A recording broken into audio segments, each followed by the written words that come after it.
मरियम नवाज शरीफ जो जेली वजीर आला पंजाब है, आपने उनकी आज प्रेस कॉन्फ्रेंस देखी और सुनी। मैंने उनकी पार्टी के साथ देखे कितने सालों काम किया जब मैं उनका तर्जुमान था। जब अरशद शरीफ को उसका कत्ल होता है, उसको कत्ल करवाया जाता है, तो उस वक्त फिर मैं इंकिशाफात करता हूं, बताता हूं कि इसमें मरियम नवाज के टेलीफोन में उसकी वीडियो है। मरियम नवाज, आपको याद होगा जब आप टेलीफोन करती थी उनको और इधर भी फोन करती थी और आप कहती थी मार दो इसको, मार दो, मार दो, और ट्वीट आपने उससे पहले लिखा हुआ था, जो बाद में आपने किया कि मैं आपको पार्सल भेज रही हूं। आज एक बच्ची के साथ ज्यादती होती है और आप किस तरह उसकी मुखालफत करती हैं। आप पुलिस को भी कहती हैं, गुल्लू भट्टू को भी कहती हैं कि जनाब आप बोलें कि इस तरह का किसी किस्म का ना तो कोई वाकया हुआ है, ना कोई ऐसी चीज सामने आई है, बल्कि आप जरताज गुल की बहन पर बार बार इल्जामात लगा रही हैं। जरताज गुल की बहन अगर उस कॉलेज में प्रिंसिपल है या टीचर है, कुछ भी है, तो वो बड़ी बेखूबी अपनी जो उसकी जिम्मेदारी है उसको निभा रही है। कभी भी उसने सियासत की तरफ नहीं देखा, बल्कि अपनी जिम्मेदारी को अपनी जिम्मेदारी समझा। और आप कह रही हैं कि यह भी एक पीटीआई का करा धरा एक मंसूबा है जो आप दहशतगर्दी के तौर पर इस्तेमाल करना चाहती हैं। मगर कौम जानती है कि अरशद शरीफ के कातिल कौन है। आप इधर से उसका मर्डर करवाकर उसके बाद आप पाकिस्तान में भागती हैं, उधर जेल वजीर आजम बनकर आप वजीर आला बनकर आपको मुसल्लत किया जाता है। उसके बाद अभी बच्ची का जो वाकया होता है, अगर आप इसको कबूल करती और बड़ी जरूरतमंदी के साथ इसका मुकाबला करती और उन मुजरमान को जिनको आप तोहफ़्फ़ फराहम करने की कोशिश कर रही हैं उनको गिरफ्तार करवाती और कौम को बताती कि जनाब देखें इन्होंने इस बच्ची के साथ जुल्म और ज्यादती की और मैंने इनकी गिरफ्तारी लाजम की।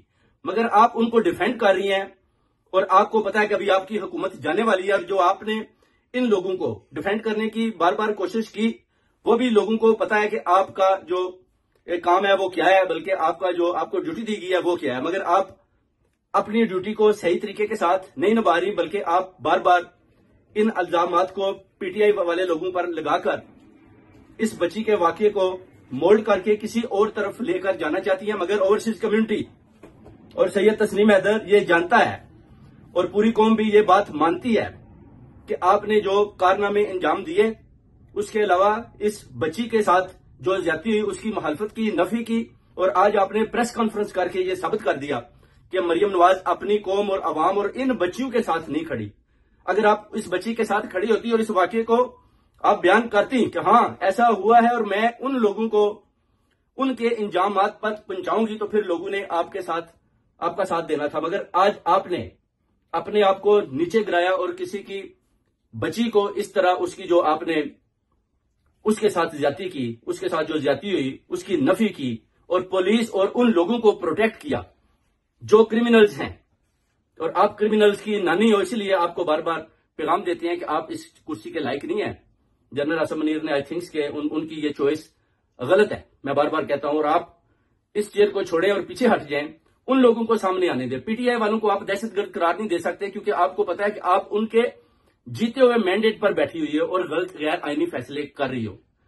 काजी फायज ईसा आपके साथ मिला हुआ है, चंद जर्नैल भी मिले, और आप मिलकर मोहसिन नकवी के साथ ये गंदा खेल सब खेल रहे हो जो ओवरसीज कम्युनिटी को दिखाई देता है।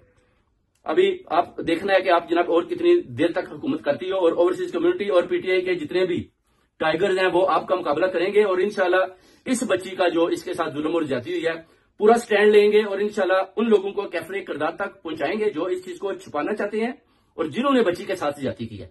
किसी सूरत भी उनको माफ नहीं किया जाएगा।